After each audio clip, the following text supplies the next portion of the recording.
When we speak about the receivables as part of the receivable management, because last week we have done that, the other portion, statements. This receivable is very important mainly because we will be doing the generation of revenue. It's one of the key activities, main activities rather, I can tell you. That's the purpose of the business. Called the quality of the revenue. Quality means whatever revenue which we are making, unless otherwise it is realized, probably we cannot say that the company has literally made the revenue. Accounting for and making the revenue are two different things. We can record a revenue in the books, account for the revenue, but it has business significance only when you realize. As a business or enterprise, if you are not able to collect the money against the sale done, nothing is going to work out.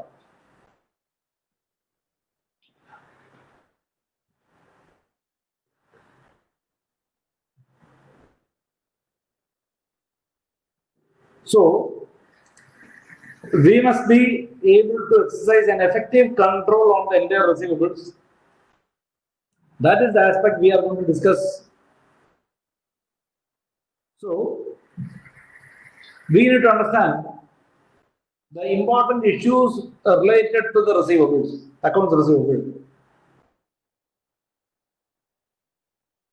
Accounts receivable is an item which is not classified as cash in the balance sheet. It is an independent item because it is not converted as cash. Only when you are collecting the money against the receivables, you can consider it to be part of your cash. So that's the foremost important aspect to be remembered regarding the term receivable. Now, what we have to consider here is how to do the valuation of accounts receivable in the balance sheet. That is, every balance sheet would be reflecting accounts receivables. So, how somebody would be able to do the valuation of this receivable, how it is going to be recorded, what is the value, how you are arriving the value of the receivable. When we talk about receivable, we are always concerned regarding the collectibility of the receivable. To a very great extent, every business enterprises will be putting their best efforts to collect the money.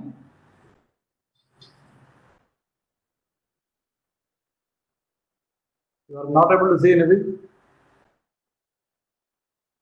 What about others? Okay, kindly listen. Kindly just wait.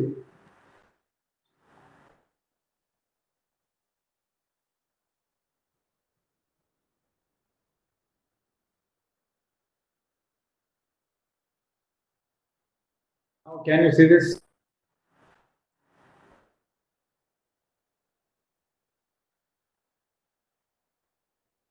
Yeah.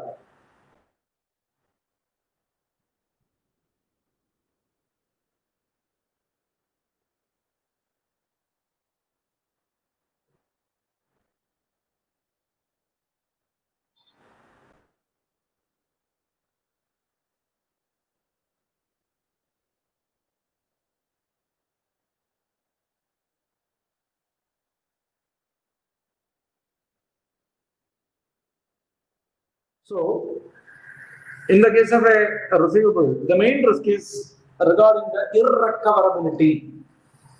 Irrecoverability means the possibility of the bad debts which is going to arise out of any receivable. That is irrecoverable debts.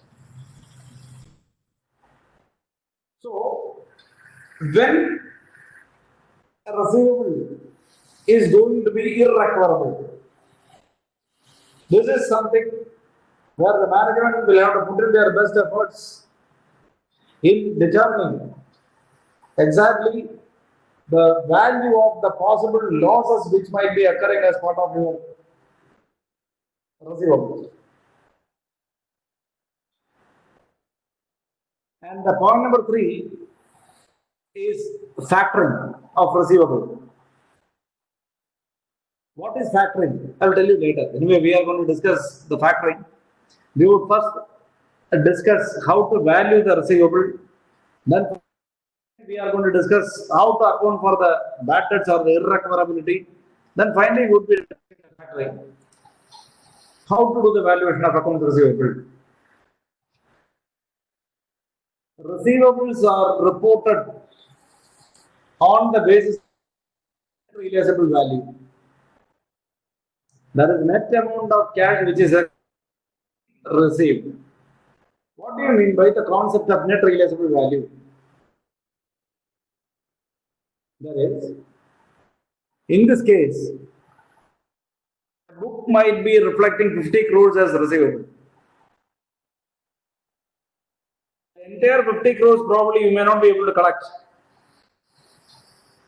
because there could be an expected credit losses on receivable. Sometimes there is a possibility the customer might return the goods or would be claiming some allowances, discounts, something would be given by the corporate. Variable consideration. What is variable consideration? When you sell the goods, you would have entered into an agreement with the party whereby you receive the money or receive the money at different intervals, different point of time. So, from this 50 crores, what is the probability of the money not being recovered? Irrecoverability. Provision for bad debts. Any returns which is committed by the customers. Anyway, you are not going to get the payment for that. That will have to be reduced. Any discounts you have promised to the customers which is not accounted here, that need to be accounted. Minus any consideration which you are not going to receive immediately but will be receiving it only at a later point of time. There is variable consideration. Considering everything, you would be doing the valuation of receivable. Hope it is clear. Now, how do you record initially the accounts receivable in the books? That is, by considering the accounts receivable and its recording in the books initially, we need to understand the concept of the discounts. This discounts play a very vital role in the case of the accounting for the receivable. I'll tell you, you are selling some goods. These goods are being sold to a customer or to various customers. The discounts offered by the company to these customers differ from one customer to the other customer. The company may not be giving any discounts to certain customers.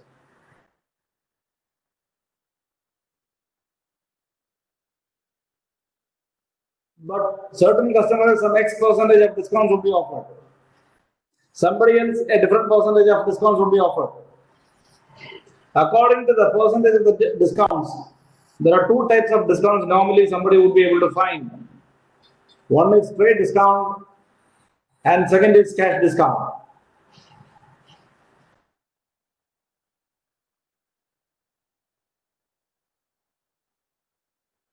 What is the concept of this trade discount?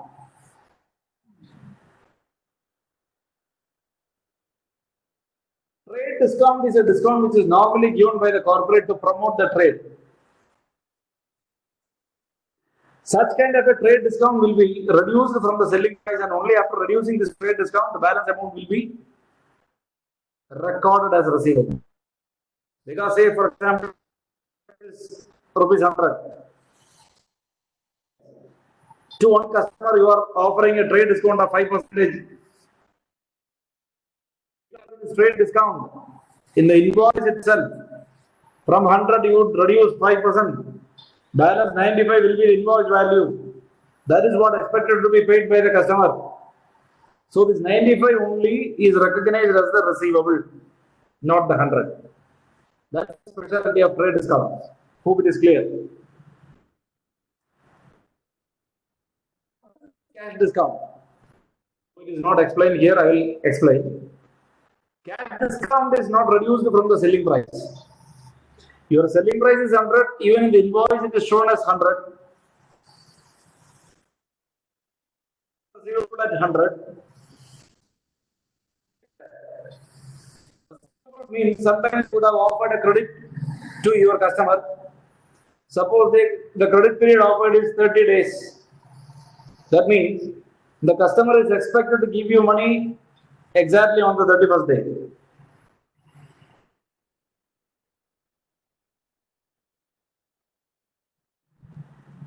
On the 31st day, if the party, again it's a big trouble, that's a different case altogether. But ultimately, every company will be prompting the customer to pay the money early. How? The company will say, 100 rupees you have to pay on 31st day. But if you are interested to give me the money in 10 days time, I'll give you 3% discount on 100. Discount of 3% depends on the fact whether you can pay the money in 10 days. If you cannot make the payment in 10 days time, no question of giving this discount. So this cash discount is not confirmed. So you cannot in fact configure it in the invoice itself and reduce it from the selling price. The 3% would be given only when you receive the payment on the 11th day. Otherwise, it won't be. It can be in the form of a credit note. Separately, it's a document which is prepared, given separately. You will be collecting it only 97 from the customer, 3 rupees will be. You would have accounted 100, debited customer account by 100 rupees earlier at the time of sale. Customer account to sale, 100. Now you are going to receive only 97 because on the 10th day the party pays. 3 rupees you are not going to get it. So you would be making a credit note, crediting the party account and debiting it as a discount. Such a discount is what is said to be cash discount. So this cash discount will be figuring in the invoice. So if you are offering a cash discount, your accounts receivable will be reflecting initially the full value. If it is a trade discount, the accounts receivable shall be reflected on the basis of the value arrived after reducing the trade discount. This is two important aspects which you must be remembering in your brain. Hope it is clear. Any doubt you can ask me.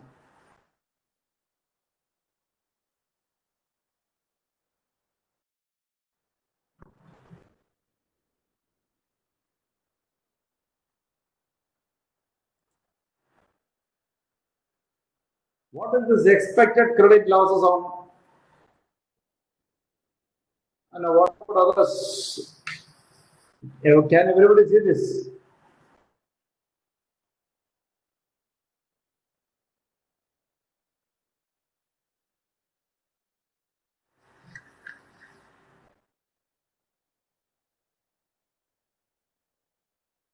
Yeah, I think there must be some issue with our.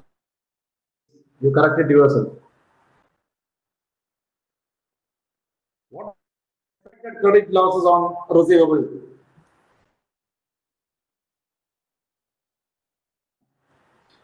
Some of the receivable you may not be able to collect it full.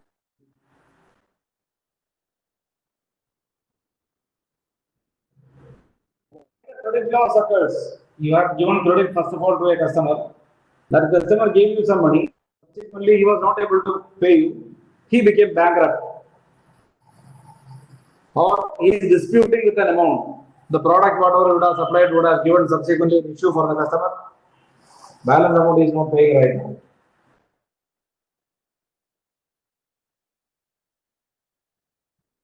Or the customer is habituated in not paying the money. attitude of the customer matters.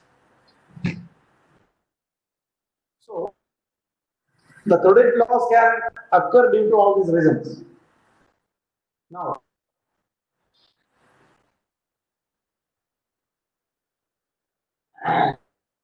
allowances for credit losses.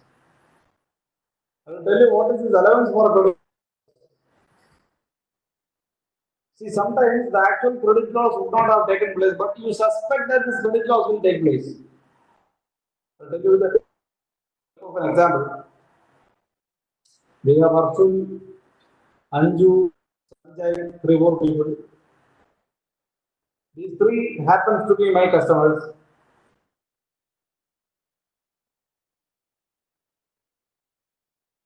Give me money.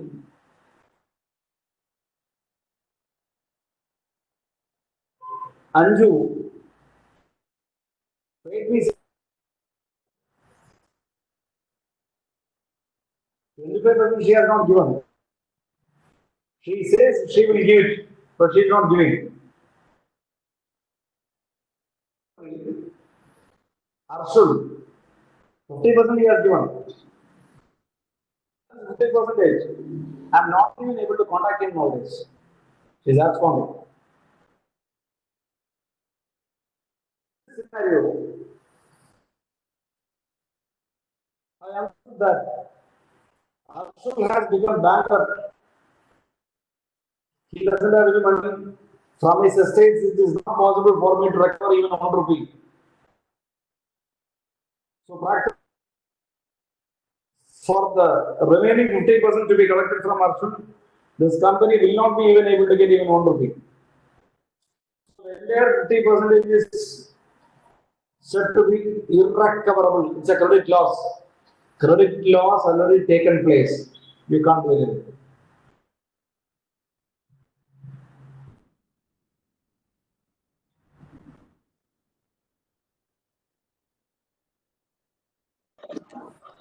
In the case of your Anju gave me 75% is due. She says she will give me, but I have my doubt whether she will be able to give me in future or not. Right now she says she is interested in giving me. What is the guarantee she will give me? After 1 month when she says that I can't give you, I don't have money. Things are going to get into trouble. Hello, Arshul. Kindly mute your mic. Lot of disturbances arise.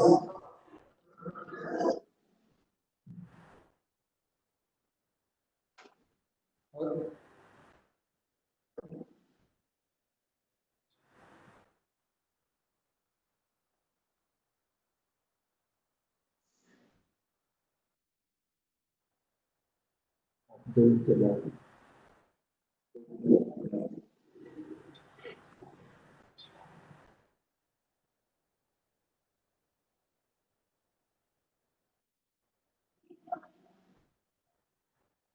Who is this JK?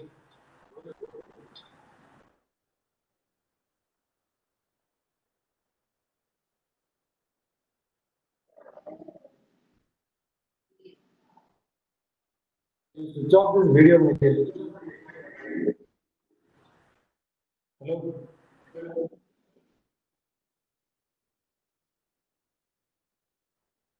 Hello? Switch off the video, please. Come out of the video mode. Come out of the video mode, please. Thank you.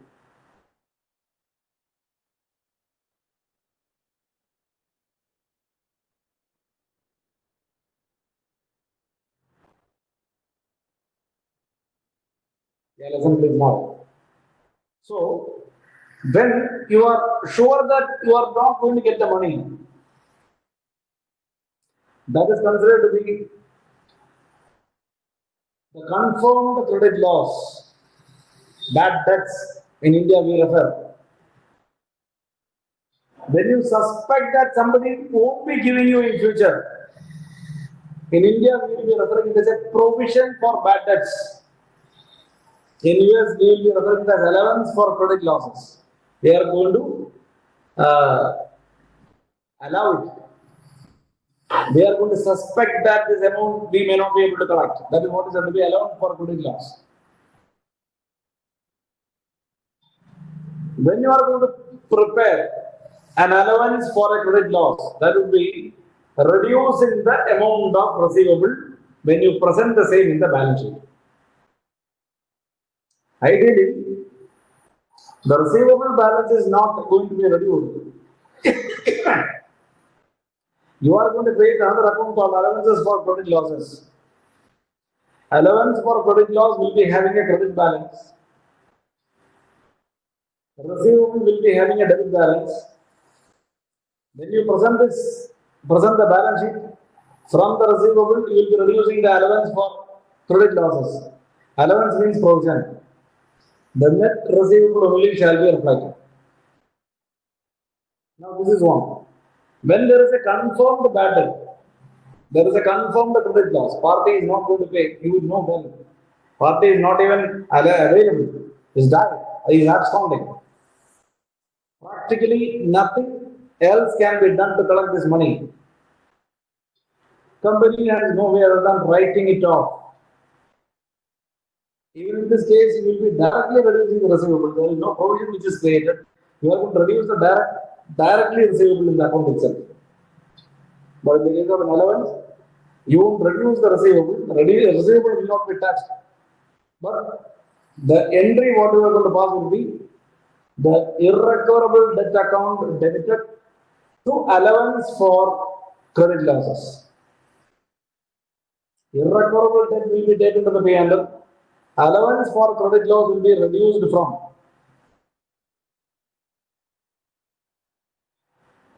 the receivables in the balance sheet while presenting it. That is, from the existing receivable, there is a possibility so much of amount might not be collected or would not be collected. That's a fact.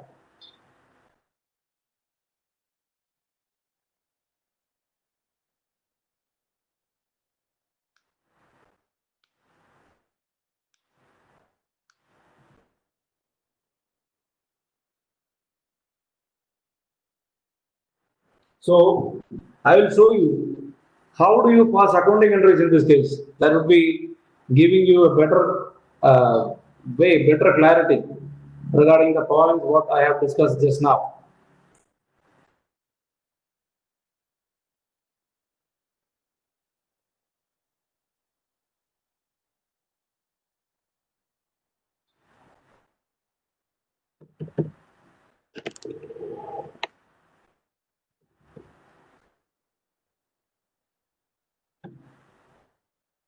So, say for example, a company has total receivable of 500 million.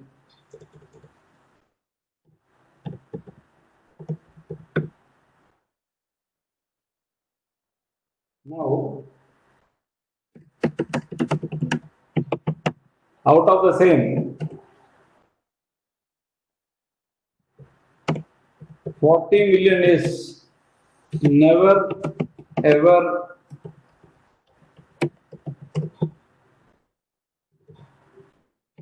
collectible. The accounting for the same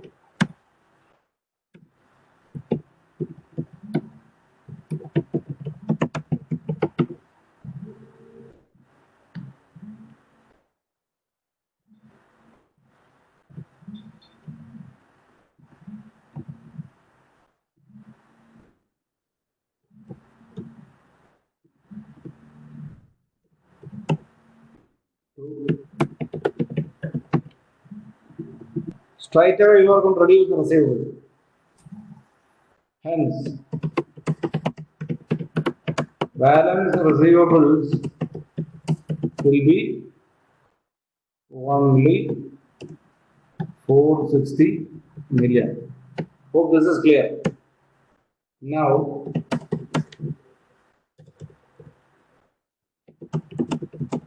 out of the same, the company anticipates that 50 million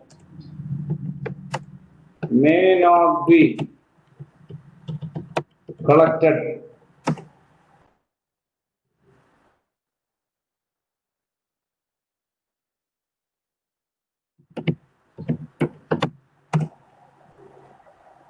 that 50 million may not be collected, then this suspicious figure of 50 million will be accounted as allowances. Entry in this case will be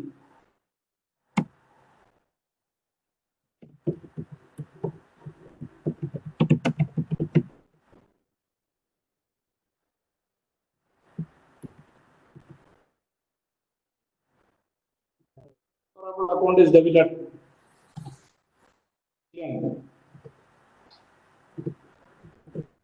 You won't credit receivable because you are only suspecting. They never said that they won't give you money. You are in touch with them. You suspect sometimes he may not give you money. So you'll be crediting it to an account called expenses for receivable or credit losses or allowances for irrecoverable debts. Either way. Now, this allowance account will be different from receivable account. Receivable account will be having a debit balance of 460 million, whereas the allowances account will be having a credit balance of 50 million. These two are different accounts.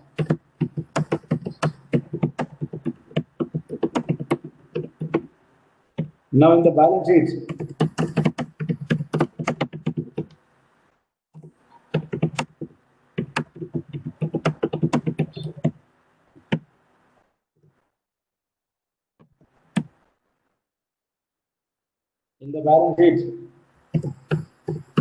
while presenting the receivables, there is allowances of 50 million will be reduced from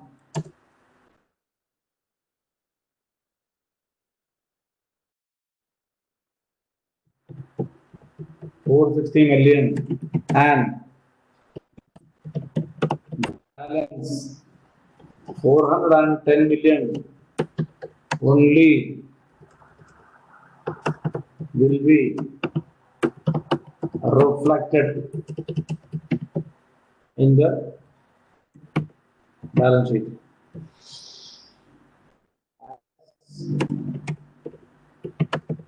This will be considered to be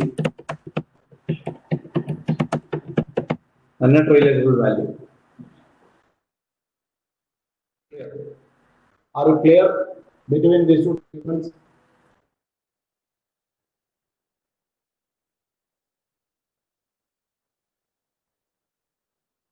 Are you clear?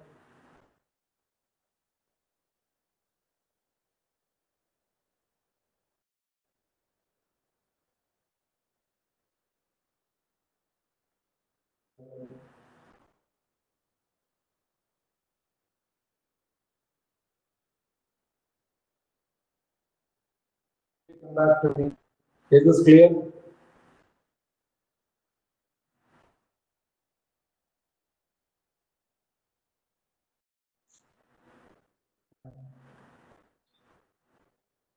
moving on. Now I request you to kindly read this slide to be able to understand and appreciate these figures better.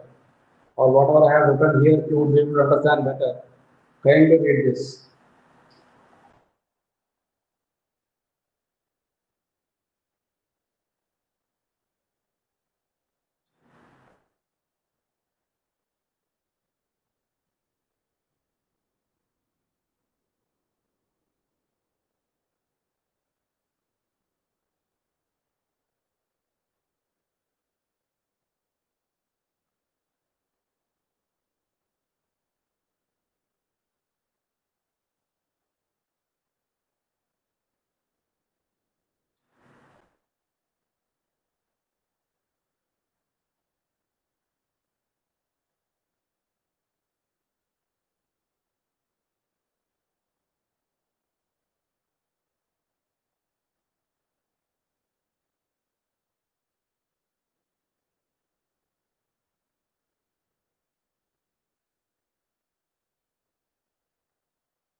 Kindly go through. Once you are through, kindly confirm.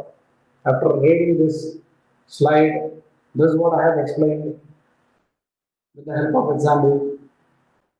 Same thing is given in a different shape and different form.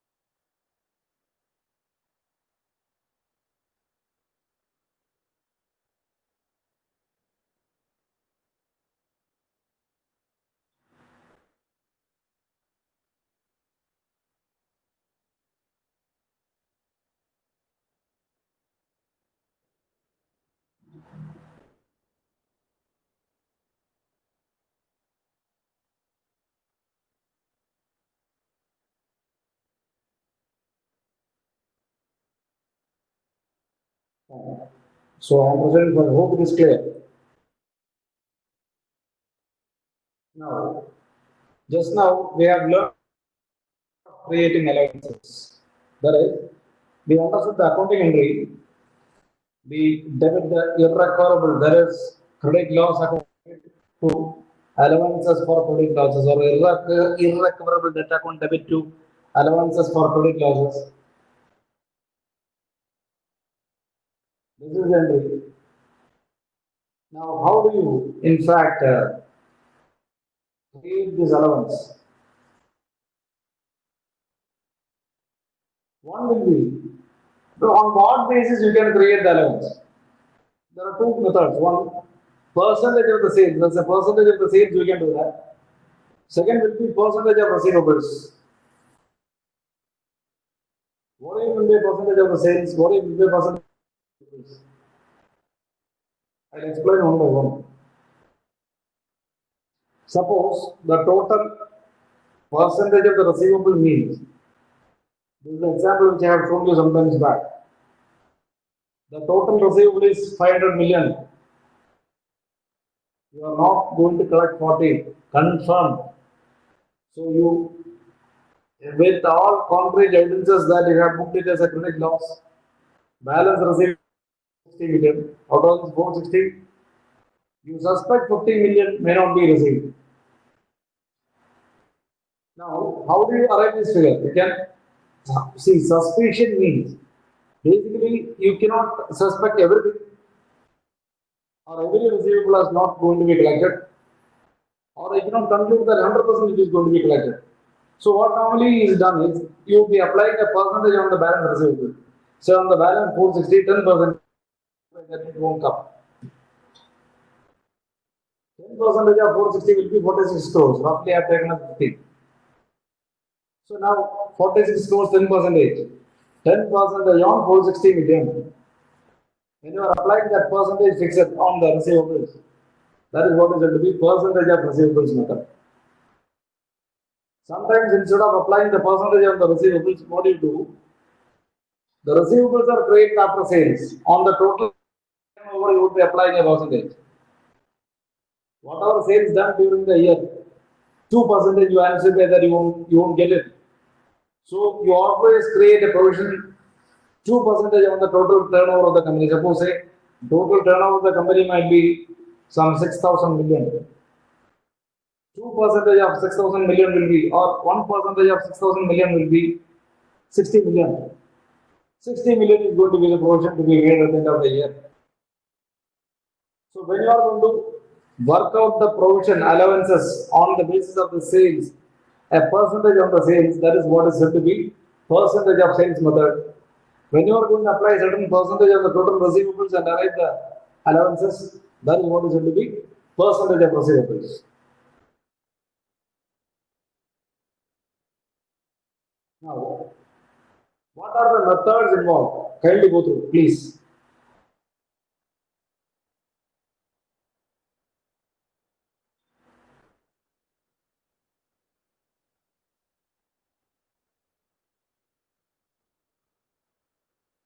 Determine the expected credit losses on outstanding receivable.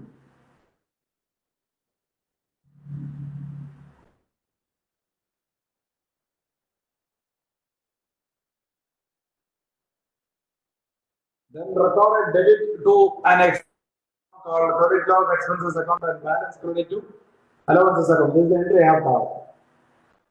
I would not have debited to the credit loss account. Instead, I have debited to the irrecoverable debt account. Either way, both are same.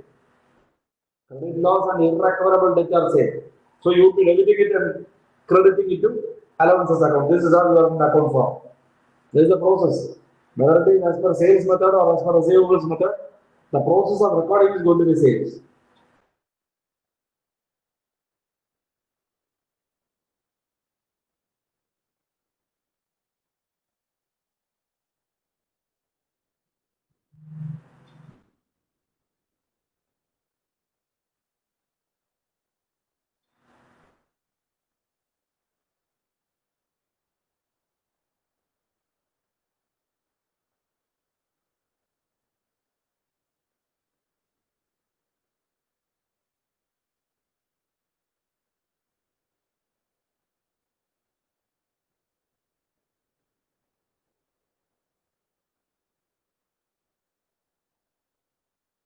You leave apart the ledger which is created, there is some mistake. So you forget about this green block, the ledger. You just remember the entry, whatever I have shown you. That's important. Shall I move on? Is this clear?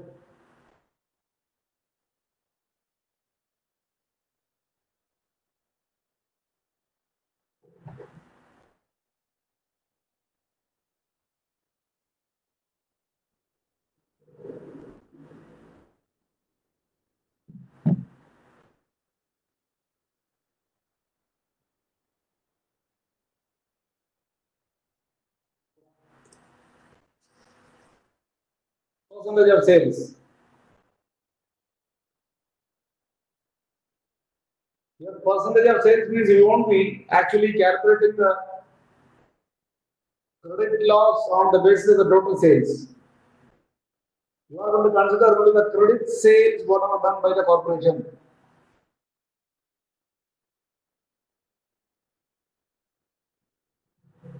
Credit sale only shall be resulting into generation of receivable and subsequent non-collectability. Cash sales means we are collecting the money immediately, so there is no question of non-collectability arise. There is no question of receivable even arising in this case. So,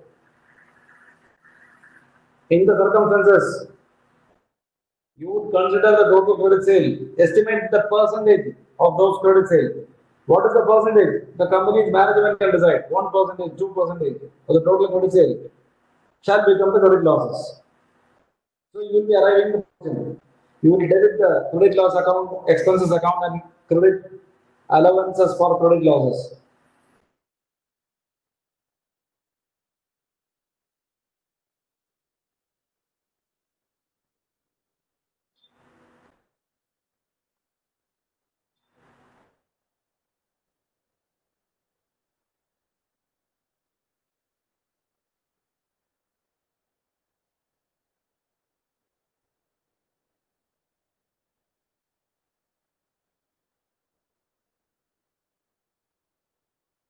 You think a ledger of credit loss account, how it is going to appear? There will be in the credit loss, there will be an opening balance.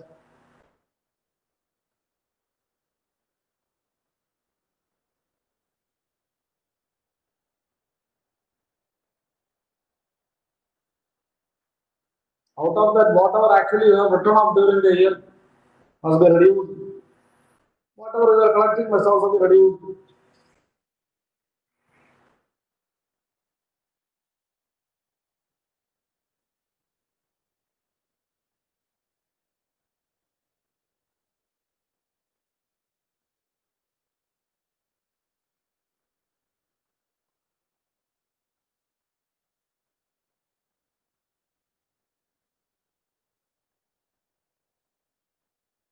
Hello.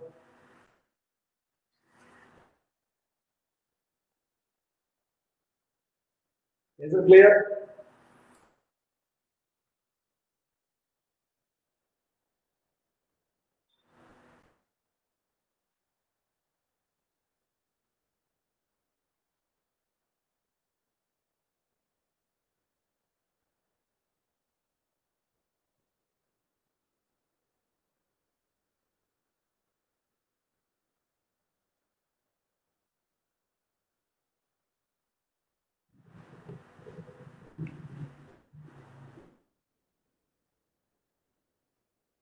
Yeah, sure.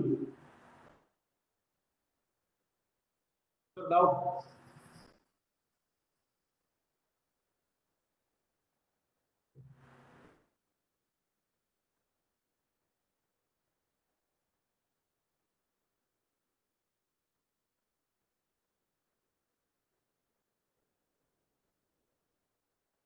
should we have a doubt?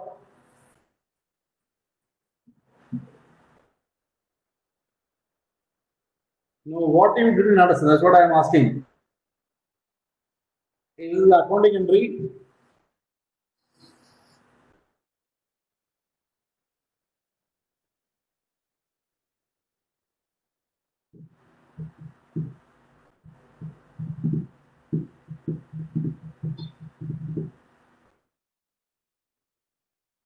no, methods in the sense, see, you go back.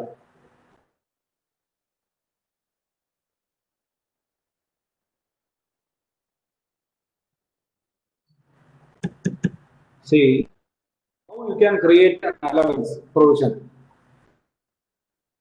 The credit sale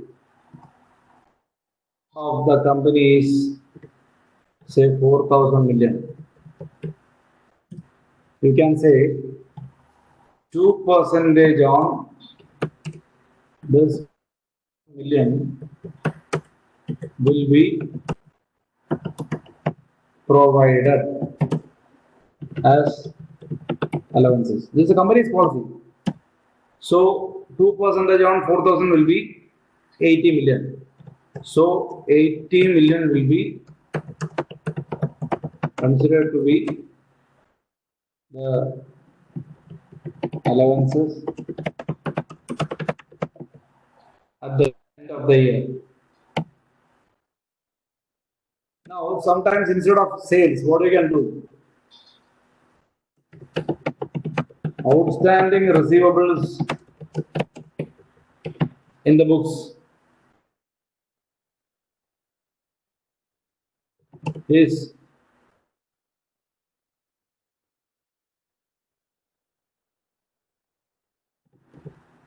500 million. Now, you feel 5% of 500 million will be your allowances. This 5% is decided by a company. It can be 5, 2, 3, 10, depending upon your suspicion. So, in this case, 25 million will be the allowances. So, two ways you can arrive the allowance. The figure may not be same. It can be 80 million, it can be 25 million. This is subject to the company's policy. Every company can decide. These are the two methods I was referring. Two methods of arriving what is the amount to be provided as an allowance at the end of the year. Now are you clear?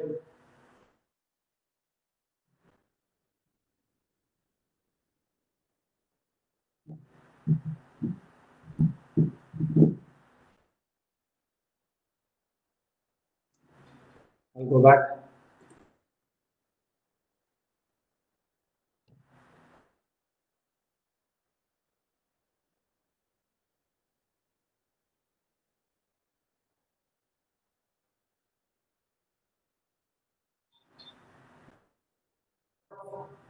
The receivables, I don't have to explain, I have already explained what's the concept.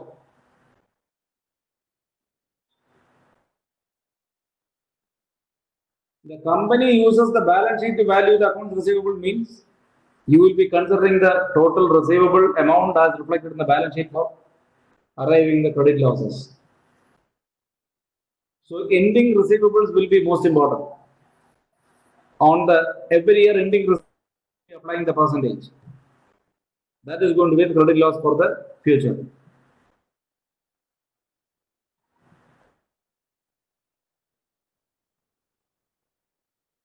Now, I will show you how every year this process is carried out.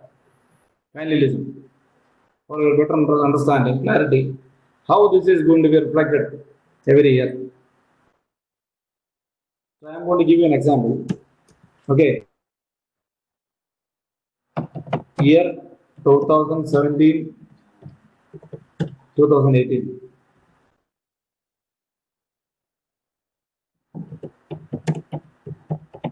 Company created an allowance of 80 million in the books.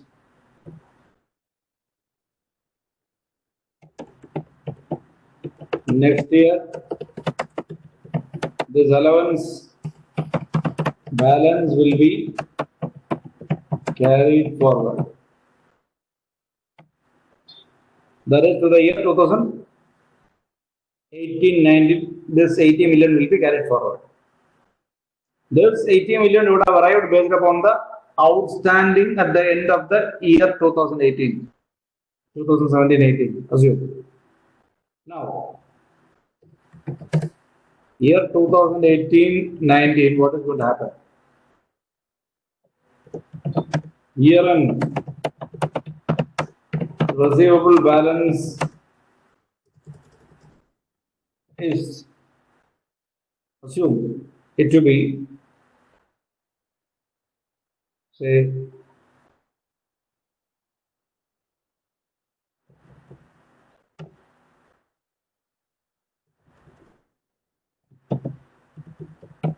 $1,000 million. Now,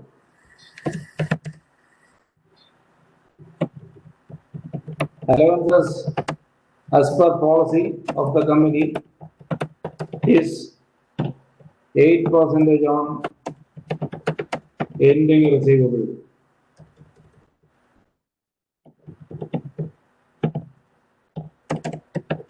Hence, at the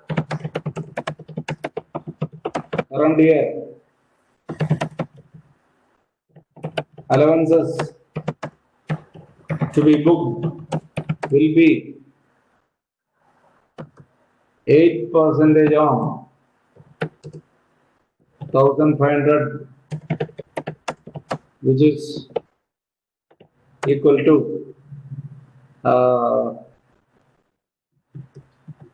120 million. So before passing this entry, the previous year's allowance will be reversed. Only then you can book it fresh.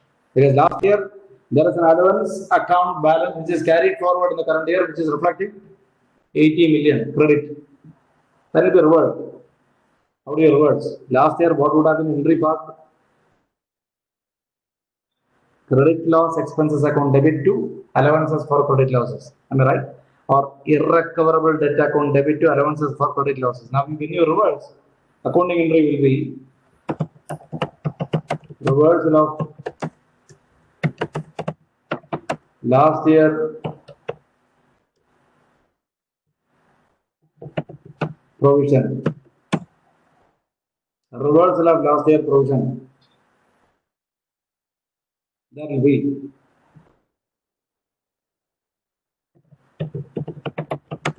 allowance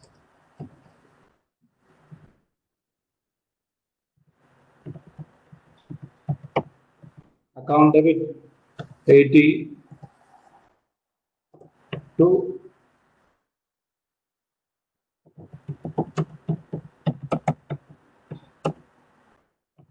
or irrecoverable debt account.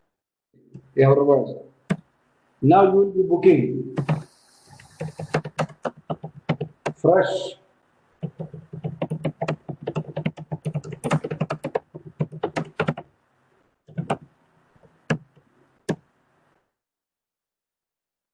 then we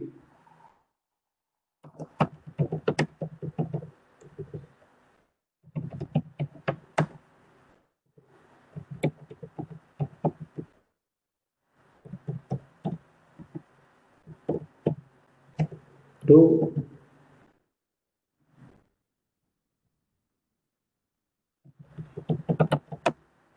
allowance account.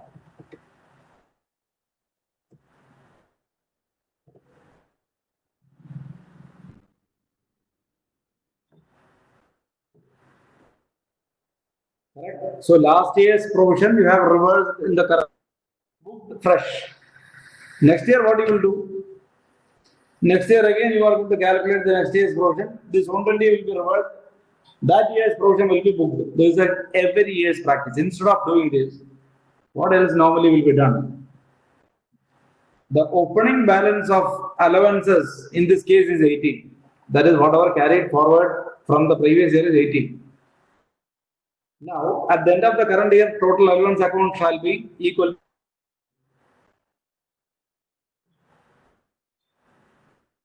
So, how much additional provision you have to make in the current year instead of reversing the previous year and booking it 120 in the current year? What you can do?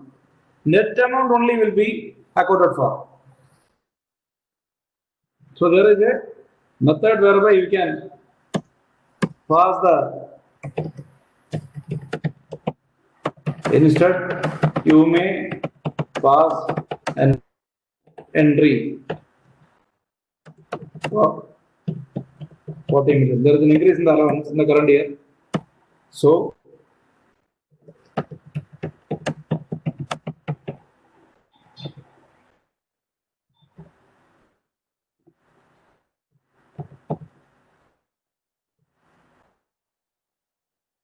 credit loss expenses account debit 40 million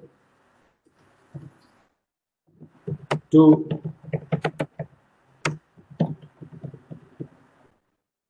40. So this 80 plus 40 will be equal to 120. Either of these two methods you can choose. Either you reverse the opening balance and fresh book the fresh 120 in the current year. There is one way of doing. Second is don't book the fresh 120. Consider the opening balance.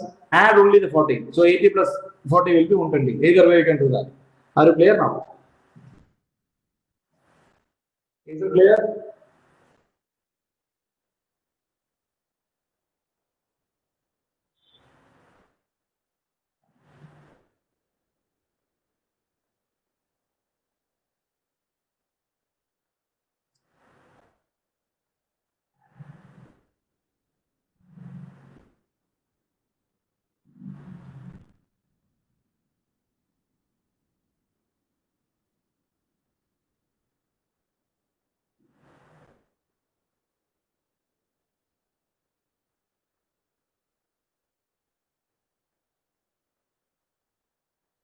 See this point, last point of the slide is very important. I want you to kindly go through. This is what I have told you at the beginning. Only when it is confirmed that you are not going to receive the money, you can credit the receivable account. Otherwise, you can't directly credit the receivable in the case of an allowance. That is the point I have made it very specifically. So kindly go through this paragraph.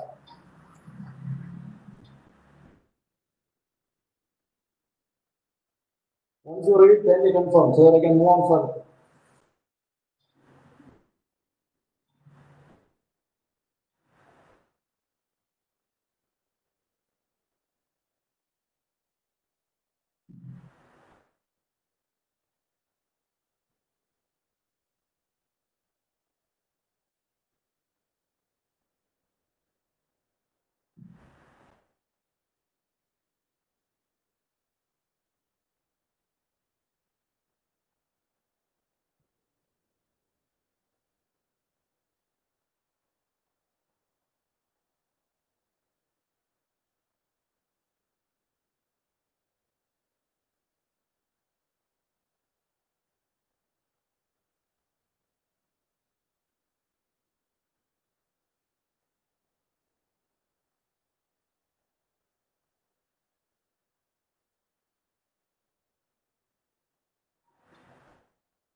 Okay, I'm moving on.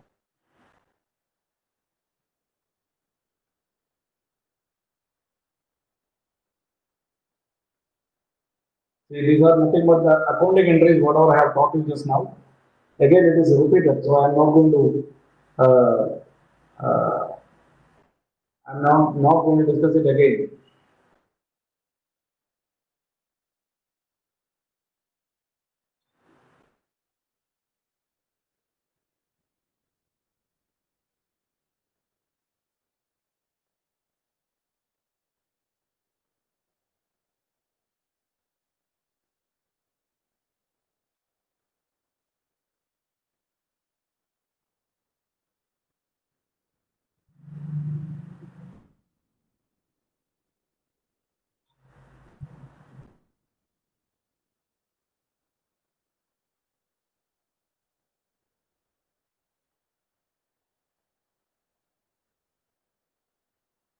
Okay, kindly listen. I'll show you one or two, three more accounting entries. This is slide needs seems to be complicated. I will tell you in a simple manner. Kindly listen to me.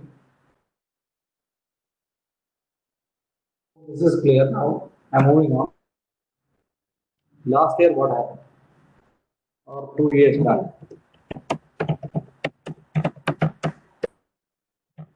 The company wrote off 25 million as credit loss by passing the following entry.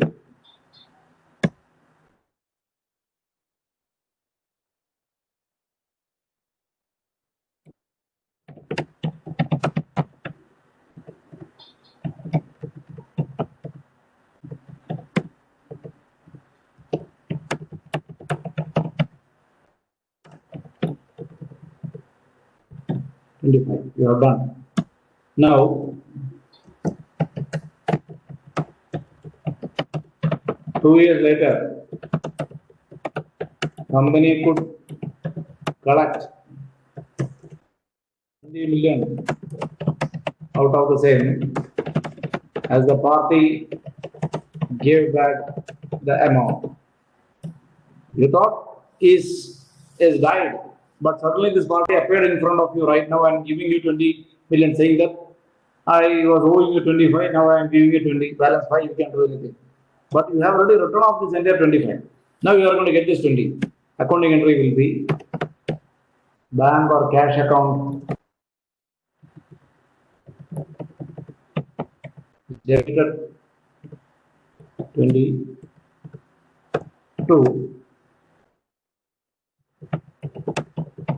credit loss recovered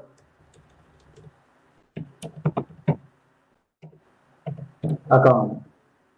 This credit loss recovered will be taken to P&L.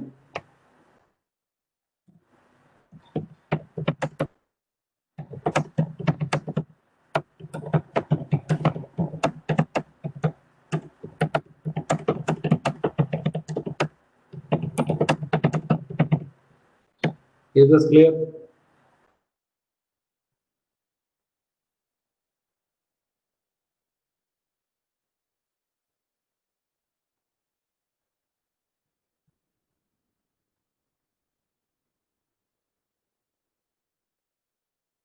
Is it clear?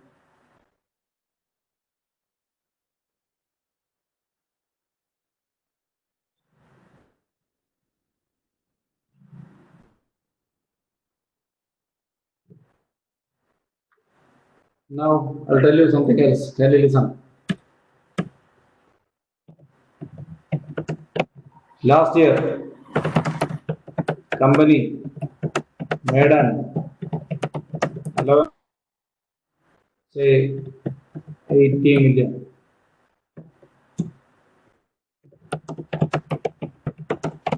In the current year, out of this 80 million,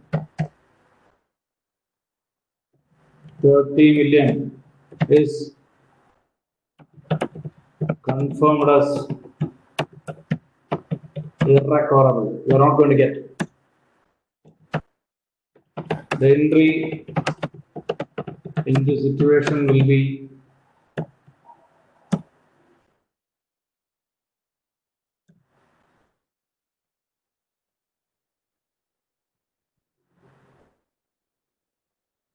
last year the entry path was last year's entry balance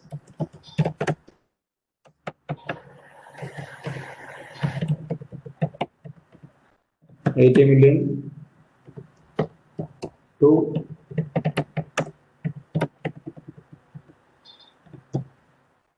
now the current year.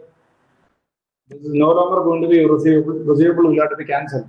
So the accounting entry will be allowance account is debited. How much? 30 million.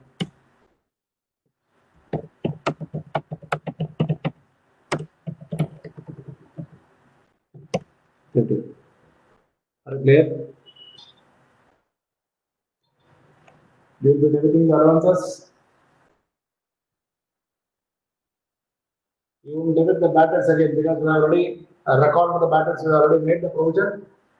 Again, is the provision you are not able to collect. So you can debit the allowance account and credit the receivable account.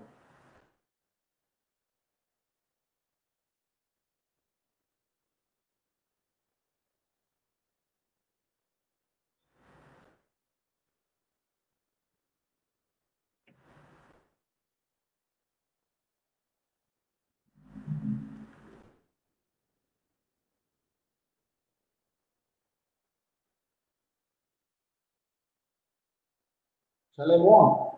Is this clear to you?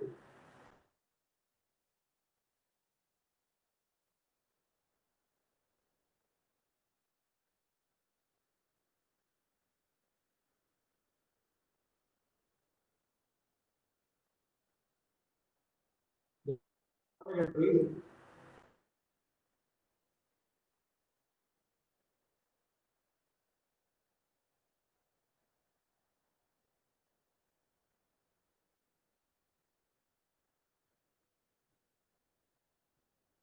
going to discuss the concept of factoring.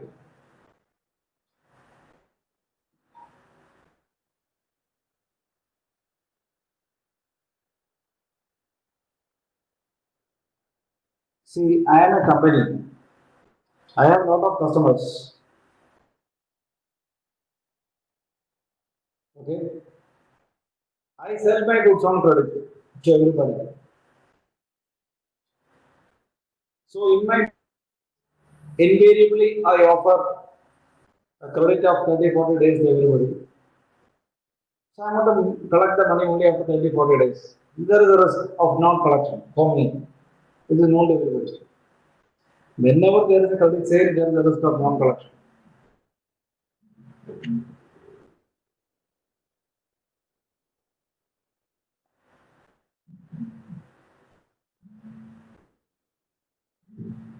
Now,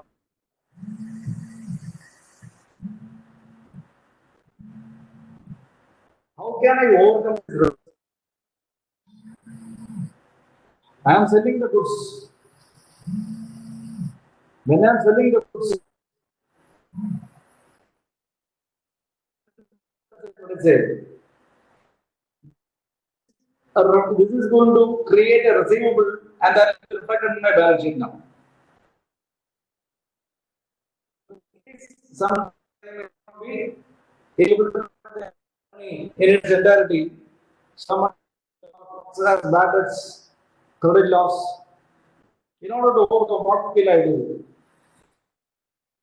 Agents who can take over my receivable. Suppose say this Arshul is an agent. He will take over all the receivables of various companies, and accordingly he said, "Sir, your company's receivable also will be taken over by me." My books on a particular day, I had 600 million of receivable. I handed over the entire 600 million to Arshul. He said, "You collect."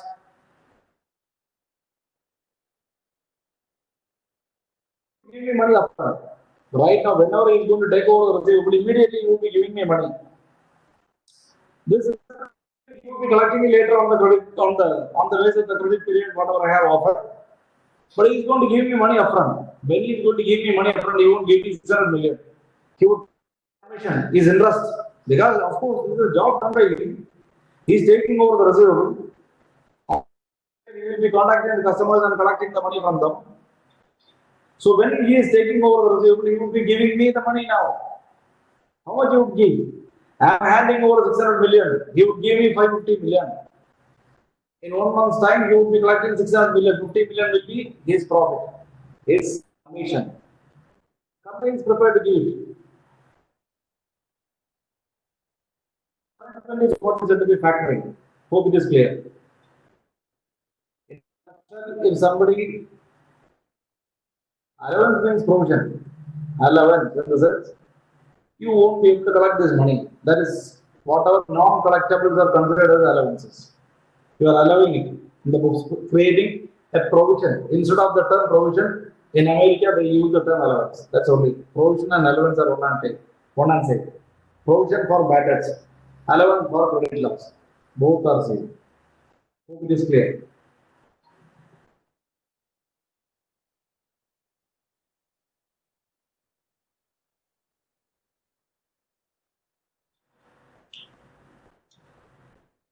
Hello, Arshul.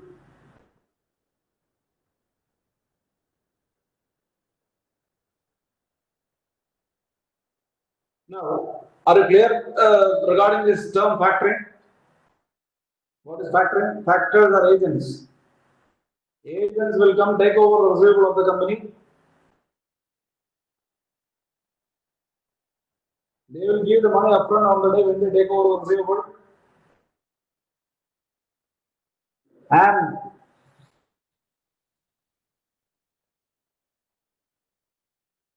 subsequently, they will be collecting money from the customers on the base of the due date. Entire money may not be given by the factors immediately. They would cut their commission, balance only would be given to the company. They will be collecting the entire 600 million. Difference will be their commission. Now you can ask me a question. There is a risk. What if the factories are not able to collect the entire 600 million? That's the question. They would be getting the 50 million commission only when they are able to collect the entire 600 million from the customers on the due date. Now they have already given 550 million to the company. 50 million can be their commission only when they collect the entire 600 million on the due date. Suppose there are some irrecoverability happening and they are not able to collect few millions. That is going to affect their commission, yes or no? Now, in this case, there are two things. This factoring will be purely based upon the agreements. So, when you are entering into an agreement with the party, there are two important terms which are forming part of this agreement. One is without recourse, second is with recourse. I will tell you what is this without recourse. I will tell you what is with recourse. Then you will be able to understand what is without recourse.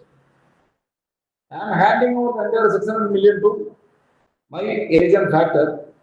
Factor is giving me for 550 million.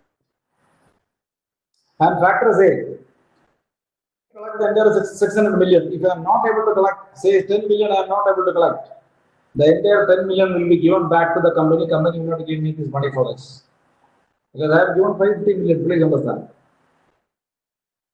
So out of this 10 million I am not able to collect, I will be giving back to the company itself. When this is going to be the arrangement between the factor and the company, that is going to be factoring with recourse. Recourse means the company is getting back the bad debts. So company got 550, company will have to give back 10 million to the factor. That means factor had collected 590 out of 600. 590 minus 550 will be 40 million. 10 million he is losing. The loss amount is about the loss. Why should he lose? He would be giving back to the company. Company will be giving him 10 million. That is recourse. Without recourse means the bad debts will have to be borne only by the factors. If a factory is not able to collect the money from the market, factory will it's a loss for the factory. Then it is said to be without recourse.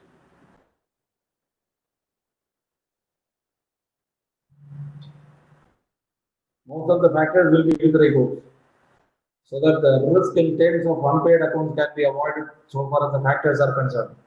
Are you clear? So I request you to kindly go through this slide. Confirm that you have understood.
We are through with the term receivable. Any doubt you can ask me. In tomorrow's class, we will be getting into inventory. The next topic. Are you clear with the concept of receivables? Is it clear? Any doubt?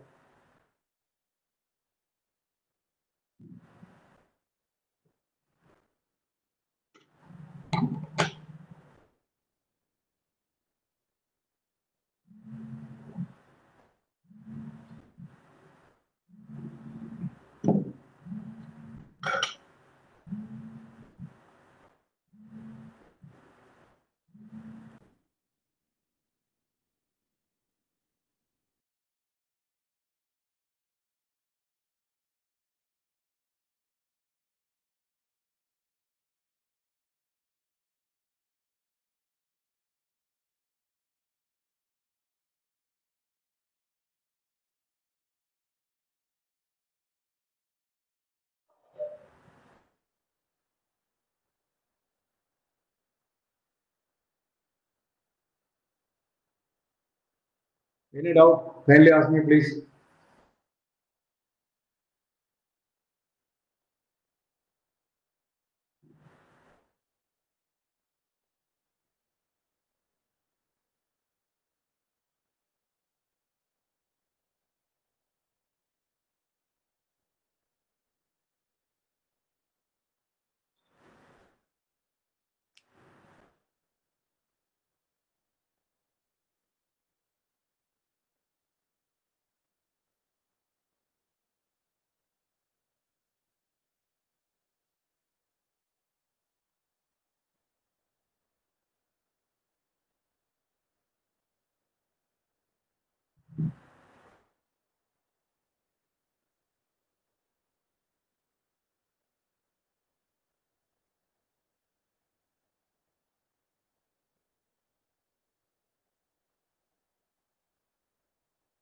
See, two factor means one without recourse.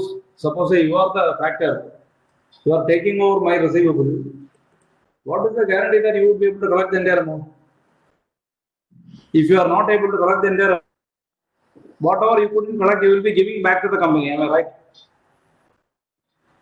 In this case, that is said to be with recourse. Sometimes the company will tell you that you can't transfer the bad debts to the company back. You have to bear.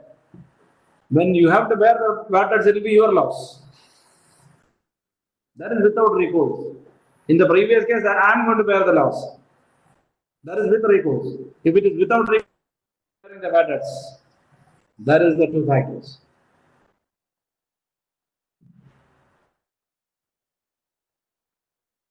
Is this clear?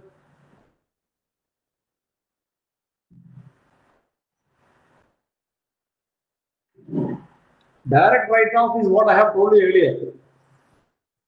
Direct write-off means when you have receivable, if you are not able to collect the money, credit allowances to receivable. Straight away you are going to credit to the receivable account. That is called direct write-off method. Nothing else. Direct write-off means you are going to credit receivable. If it is allowance, you will be crediting allowance. That's only difference.